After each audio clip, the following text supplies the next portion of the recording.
Hey, good afternoon, guys. So we're moving on to a new topic, the first one that I'm doing on financial mathematics.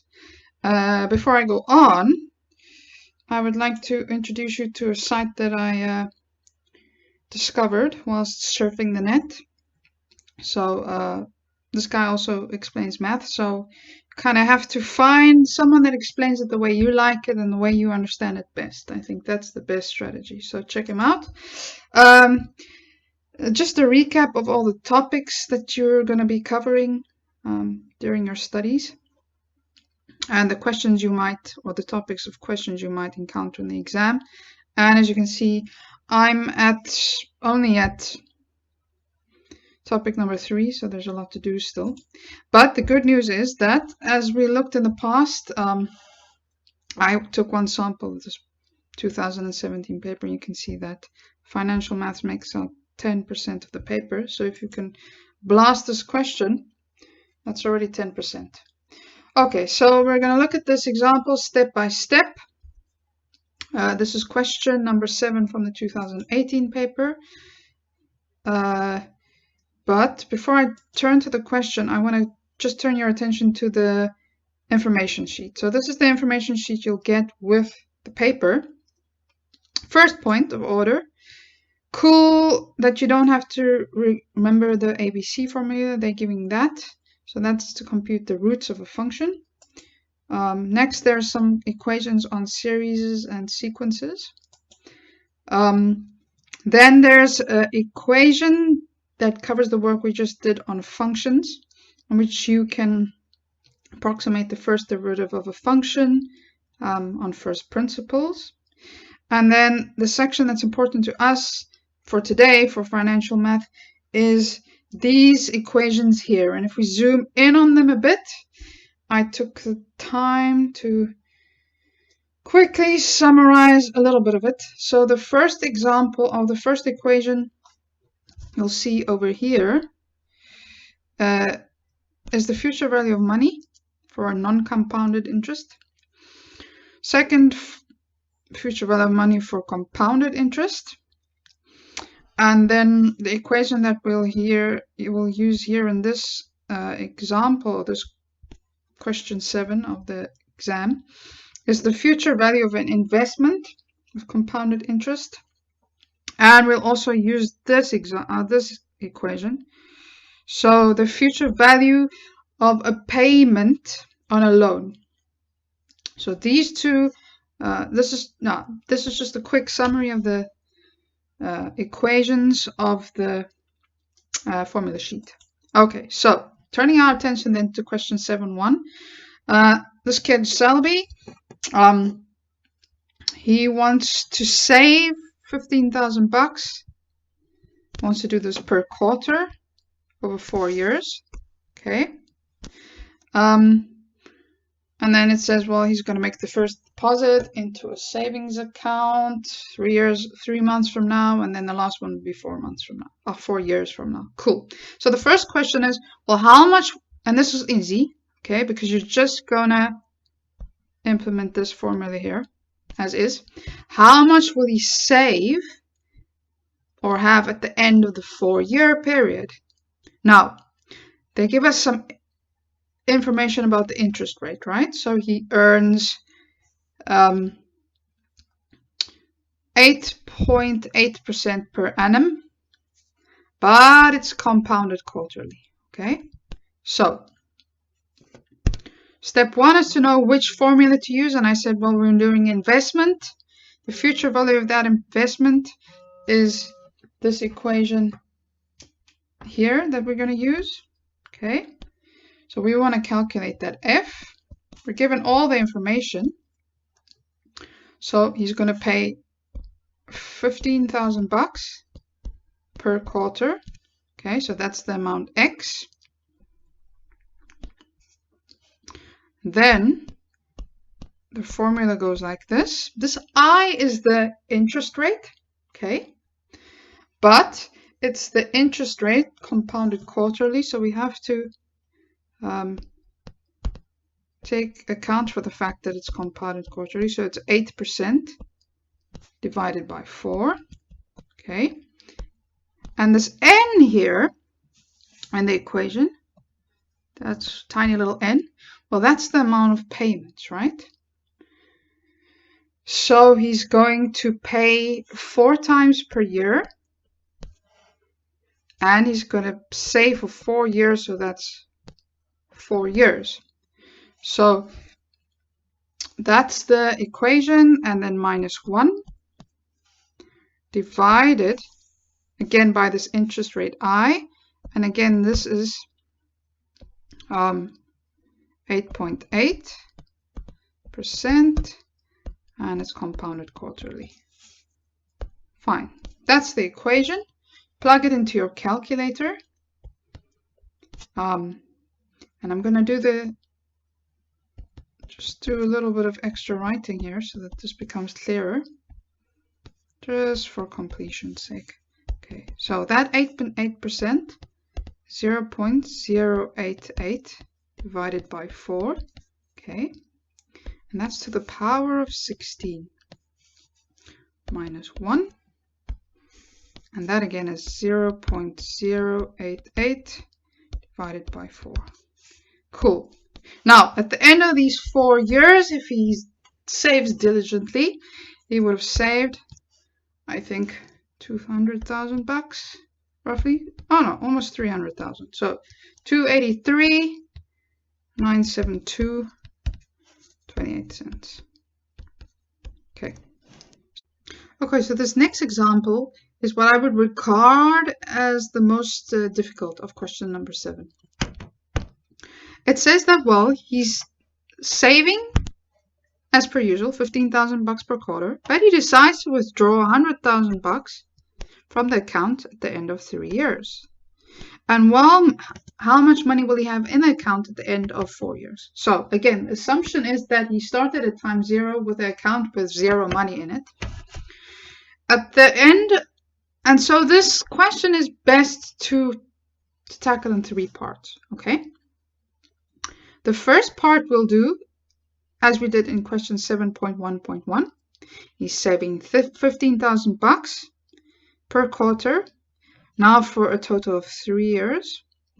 To calculate the total amount in the account, we're going to use this equation over here.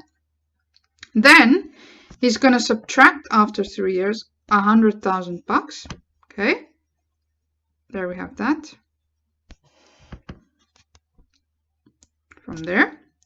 Okay, and then, well, the total amount in the account at the end of 4 years will be, well, this total amount after 3 years invested in the account plus an incoming stream of these quarterly payments. And for over a year period, thus, because it will be 3 years plus 1 year, so there will be 4 payments in there. Okay, so that's be a year with 4 payments. I hope that makes sense. But the important thing to realize is, well, he's just saving as per usual for 3 years, so you can apply this equation. Then we're subtracting 100,000 bucks because he wants to go on a nice vacation. And then he's saving again, but the amount in the account then will be, well, this already invested amount after 3 years. Okay. And to calculate that after a year, we'll use this equation over here for compounded interest. Okay. And then again, just quarterly payments. This will be this equation again. I'm sorry that it's so confusing. I was really trying to explain it in a very concise way, but I think with these blocks it makes sense. Okay, so let's do this mathematically. So after 3 years, thus, just normal payments, he will have 15,000. Okay, and this will be again 1 plus I is 0.088 divided by 4 because it's compounded quarterly. Okay, and now it will be 4 payments times 3 years. Okay, minus 1. And this will be 0.088 divided by 4. The amount you get here, I think, is 203,000 bucks. 400 and roughly 60, 59.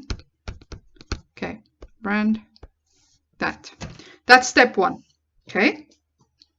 We're going to subtract 100,000 bucks vacation money. So in the account at 3 years now, we have 103,000 bucks. 495 rand. Cool. Now, this gets invested, stays in the account, and added to this. Okay, so that's that. That's 103,000 bucks. 103, I don't know, 459. Okay, that's 203,000 bucks. 459. Okay. And then we subtract 100,000 bucks. So that gets invested. So we have to calculate the value for 1 year of compounded interest plus this added value of the installments. So let's do that now. So the total amount in the account, I'm going to see T account equals, well, 1 year, and I hope you can all see that. So that's 4 iterations of 103, and we're going to apply for the first part this equation because that's the money that's already in there. 103,459 bucks, 12 cents. Okay, that's 1 plus 0.088 divided by 4. And the amount of iterations is 4 because it's 1 year with 4 quarters. Okay, that's the amount that's in there plus the payments still, and this is this equation, right?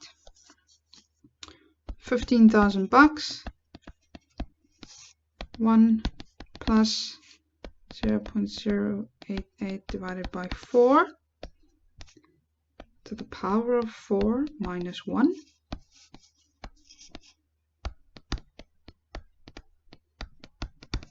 Okay, and so the total amount in this account after 4 years, so allowing for the subtraction of holiday money, is 174,877 bucks 60 cents. Okay, compare that to the 280,000 you would have had if you didn't go on holiday. The moral of the story is keep your money out of the cookie jar. Yes, keep your hand out of the savings account. Okay, question 2. Now, we're shifting gears slightly because we're reading the word, well, home loan. If you read the word loan, you know that you're on this side of the equation, okay? So you're going to have to pay something back. Teppo takes a home loan, 20 years. And he has to pay back a total of 1.5 million. Okay. Now, we have to calculate the monthly installments. Okay. If the interest rate is charged at 10.5% per annum, that's really, really high. And also it's compounded monthly. Cool. So let's see. We know we're at this equation. And we know that the total amount loaned was 1.5 million. So 1,500,000 is the amount that needs to be paid back. What we need to calculate now is this X, this monthly installment. That's the unknown, right? Okay, and we're given other information too. Well, we know that the interest rate is 10.5%. You can also write it like that. Remember to put this percentage sign into your calculator also. 10.5% divided by 12 because it's compounded monthly. Okay. And that's minus n. How many payments does he make? Well, he makes 12 payments per year. And for 20 years, it's 12 times 20. Okay. And it gets divided by 10.5% divided by 12. Just as a footnote for those that are uncertain, that 10.5% is nothing else than 10.5 over 100, just for clarity, and that's nothing else than 0.105. Okay, cool. Now our task is to get this x on the right hand side or the left hand side of the equation by itself. We do this, we have to divide this entire bracket on the left hand side and on the right hand side. If we do that, we get a value of, let me see, monthly payment, monthly installment of 14,975 bucks 70 cents. Put that into your calculator, see if you can get it. But the trick here is to know that monthly installments is this x, and that you have to relate the equation to get the x by itself. Okay, and to do that, you divide by this total bracket on both sides. Okay, so that was question 7.2.1. And then finally, 7.2.2, well, calculate the outstanding balance after the 144th payment was made. Okay, so what are we going to do? We know that the payment is x. I'm going to just rewrite this equation. I always like doing that. 1 plus I minus n over I. Okay, now we know this. We've just calculated that. And they're giving us the amount of installments. That's 144. We know the interest rate. That's also known. Okay, so we're going to first calculate how much he's paid back after 144 payments, and then we can calculate the outstanding balance because we know the total amount borrowed. Okay, so let's do that in green. That's 14,975 70 cents. 1 minus 1 plus, and I'm going to write this 10.5% divided by 12 because it's per annum, and that's minus 144. It's the number of installments divided by 10.5% divided by 12.